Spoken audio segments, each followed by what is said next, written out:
दोस्तों, राजस्थान से रीट 2022 के लिए विज्ञापन जारी कर दिया गया है।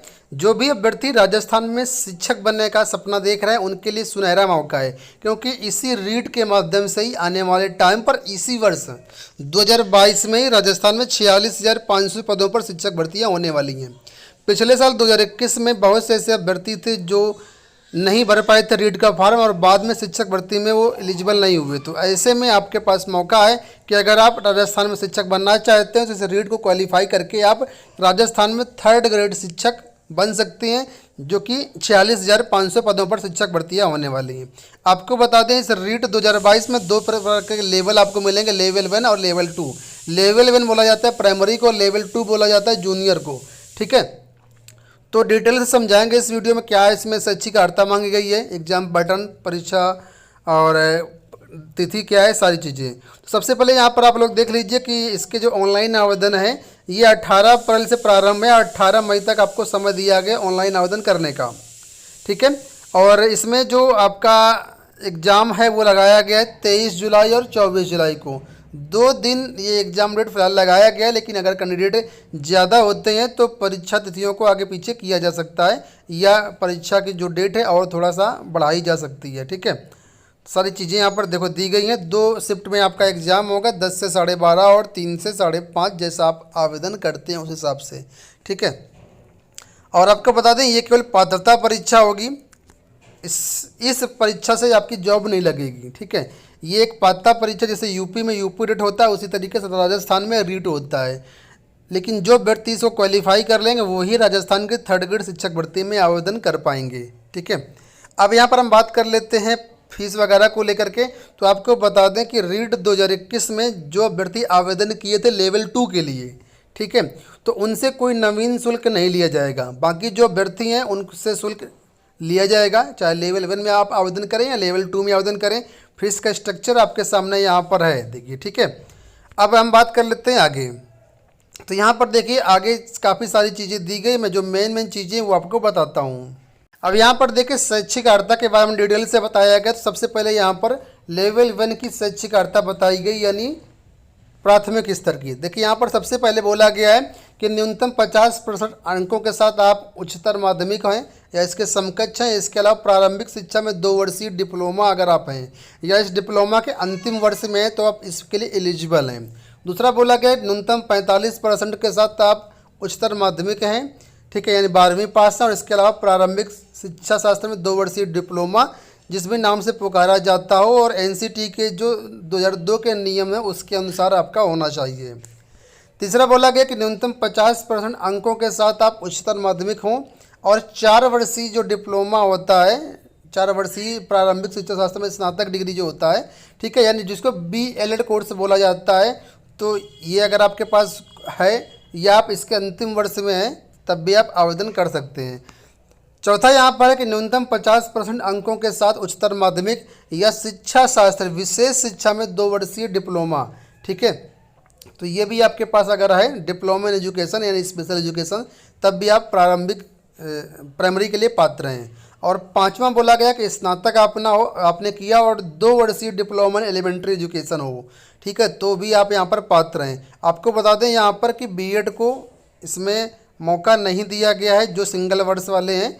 ठीक है, अब मैंने आपको 5 प्रकार के यहाँ पर एलिजिबिलिटी क्राइटेरिया बताओ, तो इसमें किसी में भी अगर आप आते हैं तो यहाँ पर आवेदन कर सकते हैं। ठीक है, अब यहाँ पर देखिए नोट करके दिया गया है कि ऐसे अभ्यर्थी जो NIOS नोएडा उत्तर प्रदेश द्वारा सेवारत अप्रशिक्षित अध्यापकों को प्रदत्त DLED है।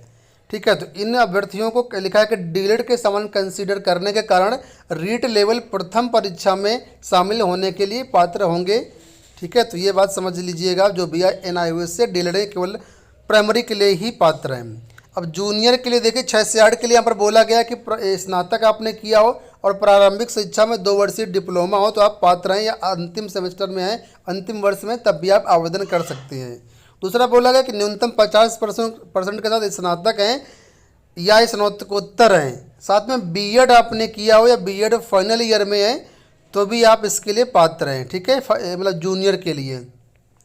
इसके अलावा और भी कई सारी चीज़ें हैं, जैसे कि यहाँ पर BLED वाले जो अभ्यर्थी हैं वो भी जूनियर के लिए पात्र हैं, और जिन्होंने 4 वर्षीय BA BSc एड कोर्स जो होता है वो किया है वो भी पात्र यहाँ पर हैं। और जो B.Ed स्पेशल एजुकेशन है वो वाले भी अभ्यर्थी यहाँ पर पात्र हैं। आपको बता दें कि यहाँ पर प्राइमरी में B.Ed को मौका नहीं दिया गया है, इस बात को समझ लीजिएगा। B.Ed वाले केवल जूनियर में ही आवेदन कर पाएंगे, ठीक है। तो ये एलिजिबिलिटी क्राइटेरिया मैंने आपको बताई। अब यहाँ पर हम देख लेते हैं अन्य जो चीज़ें हैं। जैसा कि मैंने पहले बताया कि इसकी जो परीक्षा है 23 और 24 जुलाई 2022 को करवाई जाएगी, ठीक है। और अगर कैंडिडेट ज़्यादा हुए तो लिखा है कि परीक्षा 25 जुलाई को भी करवाई जा सकती है, ठीक है। 2 पालियों में आपकी परीक्षा होगी। अब यहाँ पर हम बात कर लेते हैं प्रवेश पत्र कब मिलेंगे। तो यहाँ पर प्रवेश पत्र के लिए देखो बोला है कि राजस्थान की जो वेबसाइट है वहाँ पर उपलब्ध करवा दिए जाएंगे प्रवेश पत्र निर्धारित समय से। अब देखिए जो आपका एग्जाम पैटर्न है उसको समझ लीजिए। सबसे पहले हम बात कर लेते हैं लेवल 1 की, यानी प्राइमरी टीचर के लिए 2.5 घंटे का आपका पेपर होगा। अधिकतम 150 अंक का पेपर होगा। बहुविकल्पीय प्रश्न आएंगे, 150 क्वेश्चन होंगे, same to same UP TET जैसा ही। और यहाँ पर जो देखिए सब्जेक्ट क्या क्या आएगा, तो CDP है आपका, भाषा 1 है, इनमें से कोई एक भाषा चुनना होगा। भाषा 2 है, इनमें से कोई एक भाषा चुनना होगा जो अपने भाषा 1 में ना लिया हो।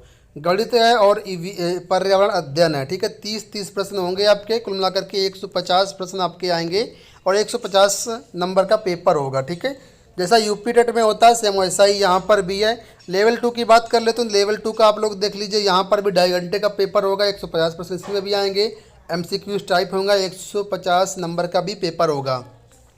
अब यहाँ पर सब्जेक्ट देख लीजिए, पहला CDP होगा 30 प्रश्न, भाषा 1 होगा 30 प्रश्न, भाषा 2 होगा 30 प्रश्न। गणित और विज्ञान वाले अभ्यर्थी उनके लिए 60 प्रश्न होंगे और जो सोशल वाले अभ्यर्थी उनके लिए भी 60 प्रश्न होंगे। तो सोशल या मैथ साइंस में कोई एक ही आपको करना होगा। टोटल 150 प्रश्न इसमें भी आएंगी और आपका 150 अंक का पेपर भी होगा, ठीक है। अब सिलेक्शन प्रोसेस जो होगा वो आप लोग समझ लीजिए क्या होगा। इस परीक्षा को आपको क्वालिफाई करना है, न्यूनतम जो उत्तीर्णांक है वो आपको लेकर के आना होगा, ठीक है। और जैसे ही आप परीक्षा क्वालिफाई कर लेते हैं उसके बाद ही आप 3rd ग्रेड शिक्षक भर्ती में जा पाएंगे। 3rd ग्रेड शिक्षक भर्ती का फॉर्म अलग से जारी होगा, तो जैसे जारी होगा तो चैनल के माध्यम से आप लोगों को ज़रूर अपडेट किया जाएगा। अब देखिए दोस्तों यहाँ पर जो रीट परीक्षा होगी इसमें जो क्वालिफाइंग मार्क्स है वो आप लोग समझ लीजिए। यहाँ पर देखिए इस टेबल के माध्यम से मैं आपको समझाने का प्रयास करता हूँ। सबसे पहले जो अनारक्षित वर्ग के अभ्यर्थी हैं, ठीक है, उनके लिए यहाँ पर 60% अंक लेकर के आना अनिवार्य है। और जो ST अभ्यर्थी है उनके लिए 55% नंबर लाना अनिवार्य है। और ये कहाँ पर, ये नॉन TSP एरिया पर, ठीक है। और जो TSP एरिया के अंतर्गत है उनके लिए 60 और 36% लेकर के आना अनिवार्य है। और जो अन्य जो कैटेगरी है उनके लिए यहाँ पर परसेंटेज अलग से दिया गया है। यहाँ पर मैं परसेंटेज बोल रहा हूँ, ना कि मार्क्स बोल रहा हूँ, ठीक है। ये परसेंटेज में दिया गया है, यानी 150 का 60% अगर आप निकालेंगे तो आएगा 90 नंबर। 90 नंबर लेकर के आप लाना अनिवार्य अगर आप अदर स्टेट से बिलोंग करते हैं तो। रीट परीक्षा क्वालिफाई कर लेने के बाद 3rd ग्रेड टीचर की भर्ती आएगी लेवल 1 और लेवल 2 की, ठीक है। तो इसका भी सिलेबस जारी कर दिया गया, सामने आप लोग देख सकते हैं लेवल 1 का सिलेबस। और इसके बाद यहाँ पर आप लोग देख पाएंगे लेवल 2 का सिलेबस। इसका डिटेल्ड जो सिलेबस है और जो एग्जाम पैटर्न है मैंने एक अलग वीडियो में डिस्कस किया हुआ है, तो डिस्क्रिप्शन बॉक्स में उस वीडियो का लिंक मिल जाएगा, कैसे यहाँ पर रीट क्वालिफाई करने के बाद भर्ती होगी, उसका परीक्षा पैटर्न क्या होगा। तो अगर आप डिटेल समझते हैं तो डिटेल्ड वीडियो जो है डिस्क्रिप्शन में लिंक मिल जाएगा, उसको आप लोग जरूर देख लीजिएगा। आशा करते हैं वीडियो पसंद आया होगा। इस वीडियो में इतना ही, धन्यवाद।